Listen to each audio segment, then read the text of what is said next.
Bullseye Movies brings you Fallout Episode 5. We all knew this moment was inevitable. From the very beginning, the uneasy alliance between Lucy and the ghoul carried the unmistakable weight of an expiration date. Fallout has never pretended that trust comes easily in its world, and it certainly never promised that kindness would go unpunished. Still, knowing something is coming does nothing to dull the pain when it finally arrives. When the ghoul betrays Lucy, reducing her from companion to collateral in his gamble to reclaim his lost family, the emotional blow lands with brutal force. The betrayal cuts especially deep because of how carefully the show has built their relationship. Lucy wasn't just traveling alongside the ghoul, she was changing him. And in the instant she realizes that she's been used, the devastation on her face tells a story far bigger than the plot itself. Ella Purnell delivers a quietly shattering performance, her voice trembling, tears threatening to spill as she processes what's been done to her. Her whispered line, "We were actually beginning to get along," feels like a knife to the chest, not because it's dramatic, but because it's painfully understated. This isn't Lucy screaming in rage or collapsing into sobs. This is Lucy realizing that something rare and fragile has been destroyed. It's the moment where hope falters, where trust collapses under the weight of survivalist cruelty. And it is, without question, the emotional centerpiece of an episode already steeped in grief, regret, and moral ambiguity. Of course, Fallout being Fallout, the scene doesn't linger in quiet sorrow for long. Lucy's heartbreak is swiftly followed by a violent release. Her power fist connects with the ghoul in a moment of raw, cathartic fury, sending him crashing through a second-story window. It's absurd, explosive, and darkly funny, all at once.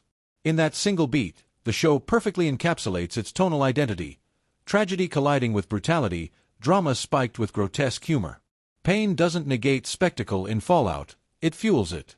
Yet for all the focus on Lucy's suffering, the moment's emotional complexity doesn't end with her reaction.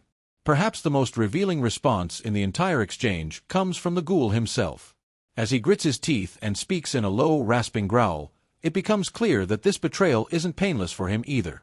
His voice carries genuine regret, an edge of self-inflicted damage that suggests he understands exactly what he's thrown away. Lucy wasn't just useful to him. She wasn't merely a means to an end.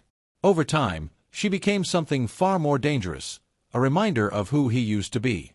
In a world that has stripped him of compassion, morality, and purpose, Lucy represented a slow, steady reawakening of his humanity. She wasn't a replacement for the family he lost, but she was something adjacent to it. A surrogate daughter, yes, but also a mirror reflecting the version of himself he's been running from. In that sense, Lucy functioned as an antidote to the ghoul's emotional decay. Not a cure, but a treatment, administered gradually, gently, over time. And that's what makes the betrayal so self-destructive. Lucy is the one thing the ghoul cannot afford to lose, the one influence he cannot safely abandon. Going cold turkey on her presence doesn't just hurt Lucy, it hollows him out even further. His refusal to recognize that truth leads directly to his downfall. Betrayal does not reward him. Instead, it leaves him impaled on a lamppost, bleeding, abandoned, and utterly alone. The irony is devastating. In sacrificing his only genuine connection to chase his past, he loses both. No Lucy. No family. No one left to help him navigate the ruins of the world or his own conscience. This rupture between Lucy and the ghoul marks a decisive turning point for Fallout. Their partnership has been one of the show's emotional anchors, grounding its chaos in a fragile sense of trust and shared purpose.